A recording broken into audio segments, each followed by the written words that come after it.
श्री कृष्ण के बाल स्वरूप दर्शन में जब भी दर्शन किए हैं तो उनके मुकुट पे हमेशा एक मोर पंख धारण होता है, उसका क्या महत्व है? वराह पीड़म, संसार में क्या कह रहे हैं हम नहीं जानते, लेकिन अगर मुझसे पूछो तो मेरी प्राणनाथ श्री श्यामा शपथ करूं तृण की। मोर पंख को जब आप गौर से देखेंगे तो उसमें ऊपर चंद्रमा जैसे बन रहे हैं, उनमें राधा नाम लिखा हुआ है, इसलिए लाल जी धारण करते हैं मस्तक पे, कहीं और नहीं, मस्तक पे।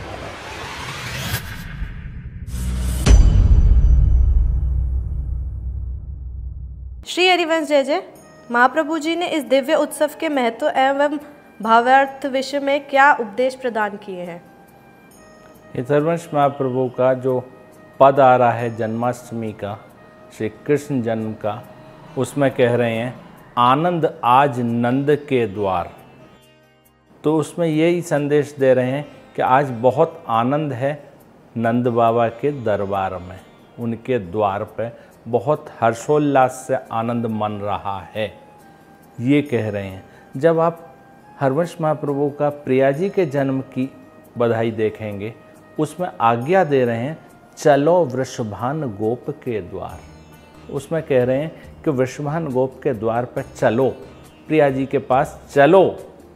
लेकिन यहाँ नंदोत्सव में नंद जी के लाला हुआ है, उसमें कह रहे हैं कि आनंद आज नंद के द्वार। तो आप इसी से समझ जाएं कि वो क्या कहना चाह रहे हैं। श्री हरिवंश महाराज जी, जन्माष्टमी पर आधी रात को भगवान कृष्ण का जन्म उत्सव मनाने का क्या महत्व है? जो निकुंज उपासना है, इसमें कोई जन्मोत्सव नहीं है इनका, ये तो अजन्मा है, इनका जन्म नहीं है, ये ब्रजलीला का खेल है, तो उसमें ये सारे उत्सव मनाए जाते हैं। राधा वल्लभ संप्रदाय में थोड़ा सा देखो, आपको खड़े होने के लिए, समझने के लिए जैसे इशारा दिया जाता है कि वो देखो नीम के पेड़ के ऊपर चंद्रमा, तो क्या नीम के पेड़ के ऊपर चंद्रमा हो गया? नहीं, वो आपको समझाने के लिए, इसीलिए समझाने के लिए कुछ ब्रजलीलाओं के कुछ उदाहरण दिए गए हैं राधा वल्लभ संप्रदाय में। यहाँ विशुद्ध निकुंज भक्ति है, विशुद्ध वृंदावनी उपासना है, यहाँ पे कृष्ण या किसी का जन्म नहीं है, यह तो अजन्मा है श्री कृष्ण। इनके जितने भी अवतार आप देख रहे हैं वो सब इनके अंश कलावतार हैं। हरिराम व्यास जी ये कह रहे हैं राधा वल्लभ मूल हैं और फूल फल डार, व्यास इन्हीं से होते हैं अंश कला अवतार। तो व्यास जी के ये शब्द इस चीज़ पे पूर्ण विराम लगाते हैं कि राधा वल्लभ लाल मूल हैं और सब फूल फल डार हैं। तो यहाँ पे हमारे यहाँ इनका न जन्म है न मृत्यु है, यह तो आदि अंत इनका है ही नहीं। राधा वल्लभ लाल से ही यह सृष्टि है और सृष्टि से ही राधा वल्लभ लाल है। श्री हरिवंश महाराज जी, राधा वल्लभ संप्रदाय में जन्माष्टमी के लिए कोई विशेष भजन या काव्य है? वैसे तो बहुत रसिकों ने वर्णन किया है जन्माष्टमी का। समाज में जो बधाइयाँ गाई जाती हैं, जो नित्य गाई जाती है, हरिवंश महाप्रभु का पद आनंद आज नंद के द्वार, यह पद गाया जाता है नित्य। महाराज जी, दही हांडी परंपरा का असली धार्मिक और सांस्कृतिक अर्थ क्या है? दही हांडी कर दिया है क्योंकि गोपाल का जन्म है। आज ब्रजलीला के हिसाब से गोपाल का जन्म है ये, तो गौपालक हैं, तो दही की हांडियाँ सखियों के यहाँ, गोपियों के यहाँ जाकर जो फोड़ रहे हैं ब्रजलीला में, ये उसके आधार पर लिया है। लेकिन राधा वल्लभ संप्रदाय में दधी कांदा है, दही, दूध और हल्दी मिला के। ये हरिवंश महाप्रभु दोनों की जन्म बधाई में, लाल जी की में भी और प्रिया जी की में भी, दोनों में ये कह रहे हैं, जैसे हित हरिवंश दुग्ध दधि छिड़कत मध्य हरिद्रागार, छिड़काव कर रहे हैं। तो ये दूध, दही और हल्दी का मिश्रण यह गेरा जाता है एक उत्साह के तौर पर, क्योंकि ब्रज में इन्हीं की सर्वाधिकता है, दूध और दही की। तो लेकिन सफ़ेद शुद्ध नहीं माना गया है रंग, तो उसको हल्दी डाल के पीला किया गया है। तो पीला शुद्ध रंग है, इसलिए शुभ रंग है, इसलिए उसका ज़्यादा प्रयोग किया गया है। श्री हरिवंश महाराज जी, श्री कृष्ण की मधुर बाल लीलाओं के दर्शन करते समय श्री राधा रानी के भाव का अनुभव किस प्रकार किया जा सकता है? देखो, बाल लीलाओं में तो और गोपियों का है, यहाँ प्रिया जी का नहीं है वर्णन, क्योंकि प्रिया जी का भाव अगर वहाँ उनसे मैच कराएंगे, उनके लेवल में लेके आएंगे तो अशोभनीय लगेगा, इसलिए यह भाव ही उचित नहीं है। श्री हरिवंश महाराज जी, ये थोड़ा सा रहस्यमय क्वेश्चन है, लेकिन क्या निकुंज में भी जन्माष्टमी मनाई जाती है और वहाँ किस तरह की सजावट की होती है सखियों के द्वारा? वहाँ तो नित्य जन्माष्टमी है। जो आज आप अपने घर में कर रहे हैं, उससे लाख करोड़ गुना उत्सव प्रति क्षण मनते हैं निकुंज में। अद्भुत सजावट, मणियों की आप बंधनवार का वर्णन देखेंगे, मोतियों की गजमुक्ताओं की लड़ों का वर्णन देखेंगे, अद्भुत अद्भुत पुष्पों का, अद्भुत अद्भुत कुंजों का निर्माण सखियां कर रही हैं नई नई तरह से। अद्भुत वृंदावन अपने आप को हर क्षण प्रकट कर रहा है प्रियालाल को सुख देने के लिए। अभी यहाँ जमीन दिख रही है और प्रियालाल के मन में आई, उससे पहले ही श्री वृंदा सखी ने वहां पे सरोवर तैयार कर दिया। यहां अभी सरोवर दिख रहा है, वहां तुरंत प्रियालाल के मन के भाव को जान के वृंदा सखी ने तुरंत वैसी ही, अगर उनके मन में जूही की कुंज में विराजने का मन है तो उससे पहले जूही की कुंज का सुंदर निर्माण कर दिया और सखियों ने उसको मणियों से और सब चीज से सजा दिया बहुत सुंदर तरीके से। तो वहां तो सखियां हर क्षण इस वृंदावन की नवीनता में लगी हुई हैं प्रियालाल को सुख देने के लिए। जैसा उत्सव जितना बड़े से बड़ा आप यहाँ इस धरती पर रह के कर सकते हैं, उससे कई करोड़ गुना दिव्य उत्सव वहां पे हर क्षण हर पल मन रहा है, कई करोड़ गुना। श्री हरिवंश महाराज जी, हमारे घर में लड्डू गोपाल विराजमान है, उन्हें जन्माष्टमी के अवसर पर किस प्रकार से प्रश्न किया जाए, क्या भोग लगाएं, कैसा श्रृंगार करें, कृपया करके हमें राह दिखाइए। देखिए, अगर प्रगट में देखें तो जितना सुंदर तरीके से हम उनका कर सकते हैं। सबसे बड़ी चीज़, जिस प्रकार हमारे बच्चे की अगर जन्मगांठ पे हम उत्सव मना रहे हैं तो उसको कृष्ण जी के उत्सव को, इस जन्म उत्सव को और कई गुना दिव्यता में और करें। यह तो प्रकट हो गया। अब ये देखा जाए कि उनको क्या पसंद आएगा। उनको कोई चीज़ पसंद नहीं आएगी, आप 56 भोग लगा दें, सुंदर से सुंदर कपड़े उनको धारण करा दें, कुछ भी करें, कितनी भी सुंदर सजावट करें, उनको एक इतनी सी लेश मात्र भी पसंद नहीं आएगी अगर वहाँ प्रेम नहीं है तो। और प्रेम से किया हुआ एक चावल का दाना भी प्रेम से अर्पित किया हुआ, वो उसको छोड़ेंगे नहीं और 56 भोग की तरफ देखेंगे नहीं।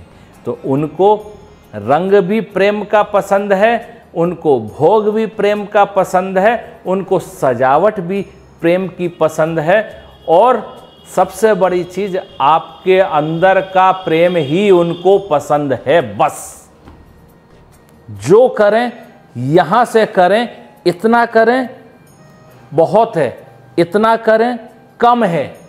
श्री हरिवंश महाराज जी, जन्माष्टमी पर बच्चों को कृष्ण रूप में सजाने की परंपरा कैसे शुरू हुई? अब ये तो नहीं बता सकते कि संसार में कैसे हुई, लेकिन हम वृंदावन की बात जानते हैं तो वृंदावन के ही का ही वर्णन कर सकते हैं।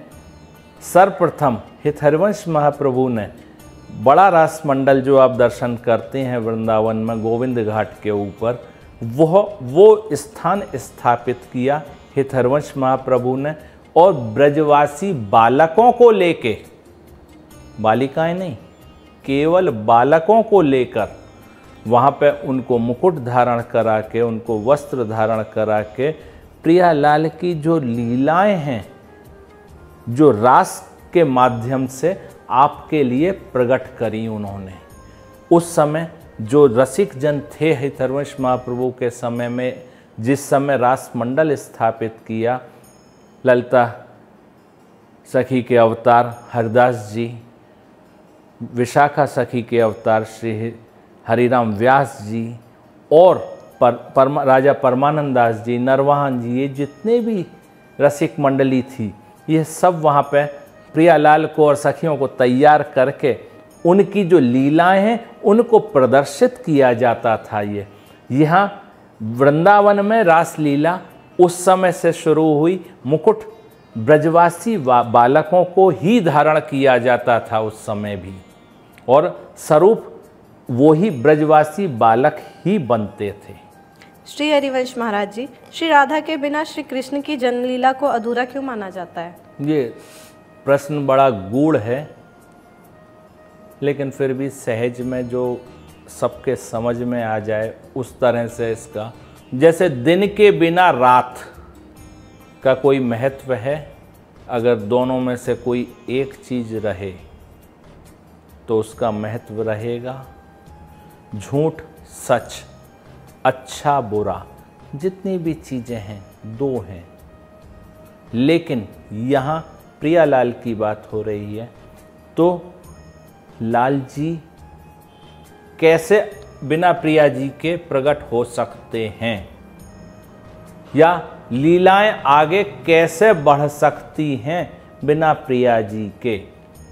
तो यह तो असंभव है कि लाल जी बिना प्रिया के हों और प्रिया बिना लाल के हों। यह तो बहुत असंभव है। जो हमारे यहाँ कुछ पदों में वर्णन आता है वियोग का, तो वियोग कितना है यहाँ राधा वल्लभ संप्रदाय में, या वृंदावनी उपासना में, या निकुंज उपासना में, दोनों ने किसी ने भी पलक झपकी, पलक झपकने का कितना समय होता है? अगर आप घड़ी लगा कर देखें तो 1 सेकंड, इतने में कल्प बीत जाते हैं यहाँ पे देखे हुए। ये वर्णन आ रहा है उन पदों में। तो यहाँ तो वियोग उतनी देर का है जितनी देर के लिए पलक झपकती है। यहाँ वियोग है ही नहीं। वियोग है कि एक दूसरे को निहार रहे हैं प्रियालाल, लेकिन जिस समय आलिंगनबद्ध हैं तो दृष्टि से अगोचर हो गए हैं, दिख नहीं रहे हैं एक दूसरे को। वो वियोग है। लेकिन अंग से अंग मिले हुए हैं, आलिंगनबद्ध हैं, लेकिन दृष्टि दोनों की एक दूसरे के विपरीत है। तो कैसे दर्शन होंगे? तो वहां पे उसी को वियोग मान रहे हैं। पलक झपकी है, उसको भी वियोग मान रहे हैं। 42 लीला में ध्रुवदास जी एक जगह वर्णन कर रहे हैं कि सखियां इनको दोनों को स्नान कराने, मंगला के बाद में वन विहार करा के स्नान कराने ले गई हैं, उपटन कराएंगी। तो लाल जी प्रिया जी एक ही घाट पे एक ही संग नहा रहे हैं, तो कुछ चतुर सखियों ने बीच में एक झीने कपड़े की ओट दे दी है। तो लाल जी को ऐसा लग रहा है जैसे जाने कितने कल्प बीत गए प्रिया के दर्शन के बिना, और प्रिया को ऐसा लग रहा है कि लाल जी के दर्शन किए हुए, उनको निहारे हुए कितना समय हो गया।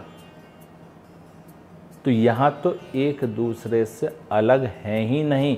हरिवंश महाप्रभु चतुराशी जी के पहले पद में ही कह रहे हैं, कहो कौन करे जल तरंगन न्यारे। जल और तरंग को कौन अलग कर सकता है? तो यहाँ एक दूसरे से अलग है ही नहीं। लाल का जन्म और प्रिया का जन्म, तो ये प्रगट लीला में आपको उत्साहवर्धन हो आपका, इसलिए मनाया जा रहा है, इसलिए करा जा रहा है कि आपका उत्साहवर्धन हो, उत्सव मने, इसलिए किया जा रहा है। यहाँ तो नित्योत्सव, नित्य उत्सव है यहाँ। महाराज जी, क्या जन्माष्टमी के व्रत में फलाहार ही लेना अनिवार्य है या कुछ और भी खा सकते हैं? एक चीज़ समझ में नहीं आती, अब जैसी जिसकी मान्यता, हम तो अपने यहाँ की अपनी चीज़ बता सकते हैं, क्योंकि हमारे यहाँ भाव प्रधान है। राधा वल्लभ संप्रदाय में भाव की प्रधानता है। भाई कभी अपने बच्चे की जन्मगांठ पे आपने व्रत रखा, उसमें तो पकवान बनाएंगे, और जगत के पालनहार की जन्मगांठ पे आप भूखे रहेंगे। क्या भूखे रहे? जन्म उत्सव मना रहे हैं, जन्माष्टमी का आप उत्सव मना रहे हैं। क्या भूखे पेट आपके अंदर उत्साह रहेगा? भाई हम तो उस हिसाब के आदमी हैं, अगर हमसे पूछी जाए बढ़िया से बढ़िया ठाकुर जी को भोग लगाए और कृपा हो जाए, उनकी झूठन मिल जाए तो वो पाए। जो कहते हैं व्रत में भाई किसी भी व्रत में अन्न का मना है, नमक का मना है, फलानी चीज़ का मना है, सब चीज़ों की लिस्ट है कि फलाने व्रत में ये चीज़ मना है, उस व्रत में ये चीज़ मना है। लेकिन कहीं पर भी एक जगह आप दिखा दें कि प्रभु की झूठन की मना है, उनके प्रसाद की मना है। जब एक साधारण, या साधारण शब्द का प्रयोग कर रहे हैं हम, कि एक साधारण पारस पत्थर से स्पर्श होके लोहा स्वर्ण हो जाता है, तो प्रभु से स्पर्श होके वो अन्न ही रहेगा, वो प्रसाद नहीं हुआ। अगर प्रसाद नहीं हुआ तो कोई हाथ पे देता है आपको प्रसाद कह के, तो आप उसको सीधा मुंह में क्यों नहीं डालते? उसको क्यों माथे से लगा के फिर मुंह में डालते हैं? अगर माथे से लगा के डाल रहे हैं तो इसका मतलब उसमें प्रभु का अंश है, तभी आपने उसका सम्मान किया। अगर प्रभु के अंश का निरादर करके उसको एक तरफ रख दिया तो ये अपराध है या नहीं, हम आपसे पूछना चाहते हैं। इसलिए यहां राधा वल्लभ संप्रदाय में तो बढ़िया भोग लगाए, बढ़िया राग सुनाए, सुंदर भाव से। यहां तो भोग और राग विशेष हैं। यहां व्रत का कोई नियम ही नहीं है हमारे यहाँ। श्री हरिवंश महाराज जी, संसार में तो अपने से बड़ी लड़की से ब्याह करना मना होता है, लेकिन सुना है कि प्रिया जी ठाकुर जी से बड़ी थी, तो वो कैसे एक सर्वोत्तम जोड़ी हो सकते हैं? देखो, ब्रज की एक साधारण बात, ब्रज की एक कहावत है हमारे यहाँ, बड़ी बहू बड़े भाग। तो ये तो एक मजाक की सी बात है, लेकिन अगर यहाँ आते हैं जो आपका प्रश्न है कि प्रिया जी बड़ी थी, नहीं, प्रिया जी 15 दिन छोटी हैं लाल जी से। लाल जी का जन्म इसमें भादों कृष्ण पक्ष अष्टमी जो पहले आती है, और भादों शुक्ल पक्ष अष्टमी जो बाद में आती है 15 दिन बाद, वो प्रिया जी का जन्म है। बड़ी नहीं है। हाँ, कुछ रसिकों ने, कुछ भक्तों ने होली के समय के पदों में इसका थोड़ा वर्णन वो कर दिया है कि बड़ी हैं, लेकिन जो उम्र उसमें बता रहे हैं, अगर वो भी अगर हिसाब लगाई जाए तो नहीं बैठती है सही। वो होली में हमारे यहाँ ब्रज में मजाक, हंसी ठिठोला चलते हैं, इसलिए वो वर्णन किया गया है उधर मजाक में, हंसी में। आप उसको एक प्रमाण ना माने। प्रिया जी का जन्म लाल जी के ठीक 15 दिन बाद है। जब लाल जी आए हैं यहाँ उन्होंने पूरा देखा है, तब प्रिया जी पधारी हैं। प्रिया जी का उन्होंने सत्कार करने के लिए, उनकी व्यवस्था के लिए पहले लाल जी पधारे हैं, फिर प्रिया जी आई हैं यहाँ। श्री हरिवंश महाराज जी, श्री कृष्ण के बाल स्वरूप दर्शन में जब भी दर्शन किए हैं तो उनके मुकुट पे हमेशा एक मोर पंख धारण होता है, उसका क्या महत्व है? वराहा पीड़म, मोर पिच इन्होंने धारण किया है कृष्ण जी ने।